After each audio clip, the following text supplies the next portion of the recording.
पिछले एपिसोड में हमने देखा था कि बातियान एम्पायर के पास आ गया होता है। वहां आने के बाद एम्पायर उससे कह रही थी कि उसे बातियान की जरूरत है ताकि वो ये देख सके कि बातियान वहां पर बीस्ट को कंट्रोल कर पाता भी है या फिर नहीं। इसलिए बातियान ने एम्पायर को ये सजेस्ट किया था कि उसकी बहन वहां पर और अच्छी तरह से बीस्ट को कंट्रोल कर सकती है। इसलिए एम्पायर बातियान की बहन का वहां पर एक टेस्ट लेना चाहती थी ताकि वो देख सके कि क्या सच में बातियान की बहन बीस्ट को कंट्रोल कर पाती भी है या फिर नहीं। और इस टेस्ट में बातियान की बहन कामयाब हो चुकी थी, जिसके बाद यहाँ से ये एपिसोड शुरू होता है। तो इस एपिसोड की शुरुआत में बातियान की बहन जंगल में आ गई होती है, जहाँ आने के बाद उसे अब 7th लेवल के बीस्ट को कंट्रोल करना था। वहां आने के बाद तो 7 लेवल के बीस्ट उसी की तरफ बढ़ रहे होते हैं, जिससे देखकर तो बातियान की बहन वहां पर बहुत ज्यादा घबरा जाती है। लेकिन तभी उसके ब्रेसलेट के अंदर से पावर ऐसी निकलती है कि वो पावर जैसे ही उन बीस्ट को लगी थी, वो बीस्ट वहां पर डर के मारे भाग निकलते हैं। लेकिन तब वहां पर वो जो बंदा होता है जिसने बीस्ट को पकड़ा था, वो वहां पर एम्पायर से कह रहा होता है, एम्पायर देखो यहाँ पर इस बातियान की बहन ने चीटिंग की है, इसके पास किस तरह का ट्रेजर है, उसका इस्तेमाल करते हुए यहाँ पर उन बीस्ट को कंट्रोल करने की कोशिश कर रही है। जो देखकर तो एम्पायर भी हैरान रह जाती है। वो बातियान से कह रही थी, बातियान तुम्हें पता है ना कि उस ट्रायल के अंदर किसी तरह के ट्रेजर का नहीं इस्तेमाल किया जा सकता, वहां पर खुद की पावर का इस्तेमाल करते हुए बीस्ट को कंट्रोल करना पड़ता है। लेकिन बातियान कह रहा होता है, नहीं नहीं एम्पायर ऐसी कोई बात नहीं है, मेरी बहन ने कोई ट्रेजर का इस्तेमाल नहीं किया, वो तो एक मामूली सा ब्रेसलेट है, वो कुछ नहीं कर सकता। इसलिए एम्पायर वहां पर उसे कुछ नहीं कहती। पर तभी वहां पर जंगल जो होता है और ज्यादा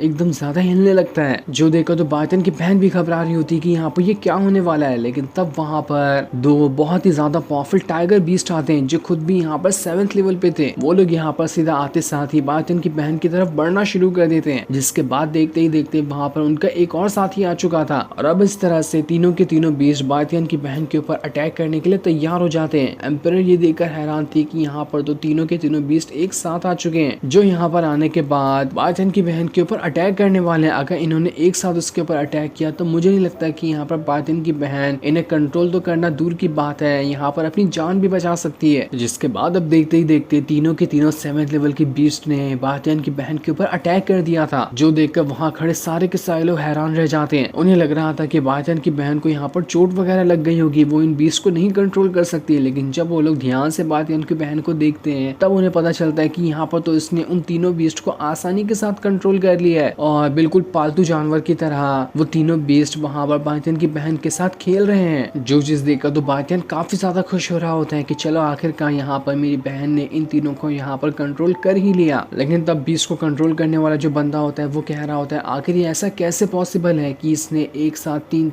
इतने पावरफुल बीस्ट को कंट्रोल किया, मुझे यहाँ पर तो कुछ न कुछ गड़बड़ लग रही है। पर तब बातियान उससे कहता है, देखो हर चीज में गड़बड़ निकालने से कोई मतलब नहीं है, जो तुम्हारी आंखों के सामने है ना वही सच्चाई है, इसलिए ज्यादा जलो मत और इस बात पे भरोसा कर लो कि मेरी बहन ने तीनों बीस्ट को कंट्रोल कर लिया है। लेकिन वो बीस्ट को कंट्रोल करने वाला बंदा तो अभी भी इस चीज को मानने के लिए तैयार नहीं था। वो एम्पायर से कह रहा होता है, एम्पायर यहाँ पर इस लड़की ने जरूर कुछ न कुछ चीटिंग की है, इसके पास कोई ना कोई तो ट्रेजर था ही जो इन बीस्ट को कंट्रोल करने में इसकी मदद कर रहा है, वरना ऐसे तो कोई यहाँ पर इन बीस्ट को कंट्रोल नहीं कर सकता। एम्पायर वहाँ पर बातियान की बहन से पूछ रही होती है, बातियान की बहन क्या सच में तुमने यहाँ पर कुछ ट्रेजर का इस्तेमाल किया इन बीस्ट को कंट्रोल करने के लिए? लेकिन बातियान की बहन वहाँ पर ना में जवाब देती कि नहीं नहीं एम्पायर, मैंने किसी चीज का इस्तेमाल नहीं किया। पर तब भी उस बीस्ट वाले कंट्रोल करने के बंदे को अभी भी यकीन नहीं होता कि यहाँ पर ऐसा कैसे हो सकता है। बातियान की बहन के पास तो उतनी पावर है नहीं, लेकिन तब भी इसने यहाँ पर 3 बीस्ट को कंट्रोल किया है, तो नामुमकिन है। लेकिन तब बातियान वहाँ पर आने के बाद उस बंदे से कह रहा होता है, देखो अगर तुमने एक बार फिर से मेरी बहन की यहाँ पर बुराई करने की कोशिश, तो मुझे मत कहना कि मैं यहाँ पर तुम्हें क्यों मार रहा हूँ, इसलिए भलाई इसी में होगी कि अब यहाँ पर शांत हो जाओ, वरना मैं तुम्हें नहीं छोड़ूंगा। लेकिन तब एम्पायर वहाँ पर उनका झगड़ा रुका देती है और बातियान की बहन से कह रही होती है, क्या तुम यहाँ पर हमारे सेट को रिप्रेजेंट करना चाहती हो उस ट्रायल के अंदर, जहाँ पर हमारा मुकाबला लिंगन सेट के साथ होगा? अगर तुम हमारे सेट को रिप्रेजेंट करना चाहती हो तो मैं तुम्हारा नाम उसमें लिखवा देती हूँ। जिस पर बातियान की बहन कहती है, बिल्कुल एम्पायर, मैं ये करना चाहती हूँ। इसी चीज के लिए तो मैंने आपको यहाँ पर इन 7 लेवल के बीस्ट को कंट्रोल करके दिखाया कि मैं उस कॉम्पिटिशन में पार्टिसिपेट करने के लिए पूरी तरह से तैयार हूँ। ये सुनकर एम्पायर कह रही होती, तो ठीक है, 5 दिन बाद हमारा कॉम्पिटिशन होने वाला है, इसलिए मैं 5 दिनों के अंदर तुम्हें बहुत ही अच्छी स्पेशल ट्रेनिंग देना चाहती हूँ, ताकि तुम इन 5 दिनों के अंदर उस कॉम्पिटिशन के लिए अच्छी तरह से तैयार हो जाओ। ये सुनकर बातियान कह रहा होता है, तो ठीक है, मैं भी यहाँ पर उस ट्रेनिंग के लिए तैयार हूँ, लेकिन उस ट्रेनिंग के लिए मुझे एक खास बंदे की जरूरत होगी जो मेरा साथ उस ट्रेनिंग के अंदर दे। और मेरा बंदा बनने के लिए जो बंदा मुझे सबसे सही लग रहा है वो मेरे सामने ही खड़ा है, और वो है यही बीस्ट को कंट्रोल करने वाला बंदा फूचेन, मैं इसे ही अपना पार्टनर बनाना चाहता हूँ उस ट्रेनिंग के लिए। ये सुनकर तो फूचेन भी हैरान था कि क्या कह रहे हो तुम, मैं तुम्हारा पार्टनर बनने के लिए बिल्कुल भी तैयार नहीं हूँ, तुम अपनी यहाँ पर हद पार मत करो। लेकिन बातिन कह रहा था देखो तुम यहाँ पर मुझसे चैलेंज करना चाहते थे ना, तो ये हमारे लिए बहुत अच्छा मौका है। हम उस प्रैक्टिस के दौरान एक दूसरे से फाइट करके एक दूसरे को चैलेंज भी कर सकते हैं, हमें तब मालूम पड़ जाएगा कि किसके अंदर कितनी ज्यादा पावर है। तो वैसे डर के पीछे मत भागो, क्या तुम मुझसे डर चुके हो? जो सुनकर तो फूचेन को बहुत ही ज्यादा गुस्सा आ रहा होता है, इसलिए वो पूरे गुस्से के साथ वहाँ पर बातिन से कह देता है तो ठीक है, मैं यहाँ पर तुम्हारा पार्टनर बनने के लिए तैयार हूँ, मैं तुम्हें दिखा दूंगा कि तुमने मुझे अपना पार्टनर बनाकर कितनी बड़ी गलती कर दी है। जो सुनकर तो सिक्स्थ एल्डर और बाकी सारे लोग भी वहाँ पर एकदम ज्यादा हैरान और उन्हें तो कुछ समझ ही नहीं आ रहा था कि यहाँ पर ये क्या हो रहा है। लेकिन खैर जो भी है, यहाँ पर पार्टनर बनने के बाद इनका झगड़ा तो खत्म हो जाएगा, इसलिए एम्पायर उन दोनों से कह दी थी अगर तुम यहाँ पर पार्टनर बनने के लिए तैयार हो तो ठीक है, तुम लोग यहाँ से अपने प्रैक्टिस के लिए जा सकते हो। तब वहाँ पर तियान आती है जो बातियान से कह रही होती है, बातियान उस दिन तुम मेरे घर पर आए थे ना, वहाँ पर तुम्हें आकर बहुत परेशानी हुई, उसके लिए मैं दोबारा तुमसे माफी मांगना चाहती हूँ। लेकिन बातियान कह रहा था अरे नहीं नहीं, ऐसी कोई बात नहीं है, तुम यहाँ पर मुझसे दोबारा क्यों माफी मांग रही हो, ऐसी छोटी मोटी चीजें तो चलती ही रहती है, तुम्हें टेंशन लेने की कोई जरूरत नहीं है, तुम आराम करो। और इतना कहने के बाद बातियान अपनी बहन के साथ वहाँ से जा रहा होता है। तब आगे बढ़ने के बाद बातियान की बहन जो होती है वो बातियान से कह रही थी मुझे लगता है ना कि तियान जो है वो तुम्हें थोड़ा थोड़ा पसंद करती, क्या कहते हो तुम, तुम्हें भी यही लगता है ना कि वो तुम्हें थोड़ा पसंद करती होगी? जिस पर बातियान कह रहा होता है नहीं नहीं, ऐसी कोई बात नहीं है, तुम बस छोटी बात को बहुत ज्यादा बड़ा करते जा रही हो, तियान और मैं बस एक अच्छे दोस्त हैं, इससे ज्यादा कुछ नहीं है। ये सवाल तो मुझे तुमसे पूछना चाहिए कब तुम मुझे अपने पार्टनर से मिलवाने वाली हो, तुम्हारा कोई ना कोई तो पार्टनर होगा ही ना जिसे तुम पसंद करती होगी। ये सुनकर तो बातियान की बहन को गुस्सा आ जाता है और वो उसे मारने लगती है और उसे मारने के बाद वो वहाँ से चली जाती है। अगले सीन में एम्पायर उन सारे के सारे लोगों को एक साथ इकट्ठा करती है जो उस कंपटीशन में जाने वाले हैं। उनमें से कुछ बीस्ट को कंट्रोल करने वाले होते हैं तो कुछ रिदमिक कल्टीवेशन वाले होते हैं, उन सभी को यहाँ पर सिलेक्ट करके रखा गया होता है। एम्पायर कह रही थी क्या तुम्हें यहाँ पर लगता है कि तुम यहाँ पर इस कंपटीशन को जीत पाओगे, किसके अंदर कॉन्फिडेंस ज्यादा है? क्योंकि तुम लोगों को इस बात का ख्याल रखना चाहिए कि लिंग सेट जो है ना वो बहुत ज्यादा पावरफुल है, वहाँ पर काफी ज्यादा जीनियस रहते हैं। वहाँ का सबसे बड़ा जीनियस तो जिंगयून नाम का एक डिसाइपल है, उसकी कल्टीवेशन पावर अभी 6 स्टार मार्शल रेल्म के ऊपर है। उसके बाद वहाँ का दूसरा जीनियस शियाओ नाम का डिसाइपल आता है, उसने भी अपने 5 स्टार मार्शल रेल्म को ब्रेक थ्रू कर लिया है। उसके बाद 3 और पावरफुल डिसाइपल हैं, उन लोगों ने भी अपने अच्छे लेवल को ब्रेक थ्रू किया है। तो क्या तुम्हें लगता है कि तुम लोग यहाँ पर उन लोगों को हरा पाओगे? अगर हराने का तुम्हारे अंदर कॉन्फिडेंस है तभी यहाँ पर उस कॉम्पिटिशन में जाना, वरना मैं ऐसे फालतू लोगों को वहाँ ले जाकर अपने सेट की बेइज्जती नहीं करवाना चाहती जो वहाँ जाते साथ ही एकदम ज्यादा डर जाएं। अगर तुम्हारे अंदर यहाँ पर हिम्मत है कि तुम उस कंपटीशन को जीत जाओगे तो ठीक है, मैं यहाँ पर तुम्हारी स्पेशल ट्रेनिंग शुरू करवा दूंगी। तुम्हें कोई भी चीज की जरूरत होगी वो मुझे बताना, मैं यहाँ पर उसे पूरा करने के लिए तैयार हूँ, चाहे वो छोटी चीज हो या बड़ी चीज हो। बस तुम यहाँ पर खुद की पावर को बढ़ाओ और उसके बाद तुम उस कंपटीशन में जाने के लिए तैयार हो जाओगे। तब रांजी जो होती है वहाँ पर एम्पायर से कह रही होती है एम्पायर मुझे ये पता करना है कि हमारे सेट के अंदर सबसे हाईएस्ट लेवल का जो गुकिन है वो कौन से लेवल पे है। मैं यहाँ पर उन गुकिन के साथ फेमिलियर होना चाहती हूँ ताकि उस कंपटीशन के दौरान मुझे पावरफुल गुकिन को संभालने में परेशानी ना हो, क्योंकि मेरे अटैक का सबसे खास तरीका तो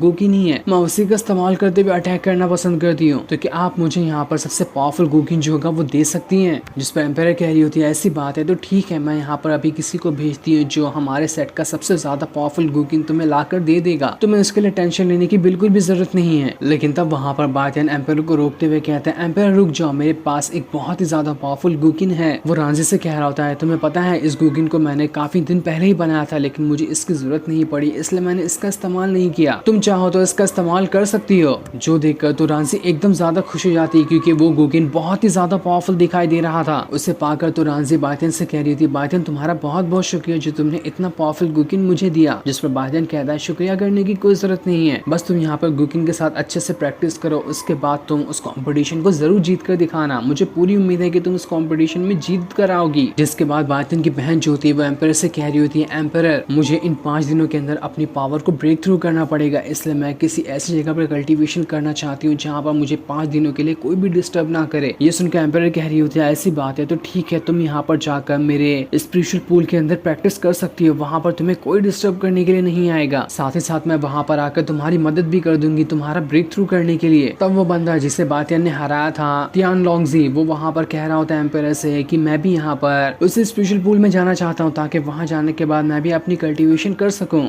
जो सुनकर तो बातियान भी हैरान था कि अरे ये यहाँ पर इस तरह की रिक्वेस्ट कैसे कर रहा है, और जैसे ऐसे ये रिक्वेस्ट कर रहा है मेरी बहन उतनी ज्यादा शर्मा घुमाते जा रहे हैं, कुछ तो कुछ यहाँ पर लफड़ा लग रहा है। तो वहीं एम्पायर उन दोनों से कह रही होती है अगर तुम लोग राजी हो तो ठीक है, मैं तुम दोनों को वहाँ पर भेज सकती हूँ। एम्पायर बातियन से कहती है बातियन तुम्हें कुछ नहीं चाहिए क्या खास चीज? जिस पर बातियन कहता है नहीं नहीं मुझे कोई खास चीज नहीं चाहिए, मैं तो यहाँ पर इस फूचन को ही मार मार कर अपनी प्रैक्टिस कर लूंगा। जो सुनकर तो फूचन बहुत ज्यादा गुस्सा हो जाता है, वो उससे कह रहा होता है बस कंपटीशन में चलो, मैं तुम्हें बताता हूँ कि किस तरह से प्रैक्टिस की जाती है। जो सीन दिखाते ही ये एपिसोड यहीं पर एंड हो जाता है। Thanks for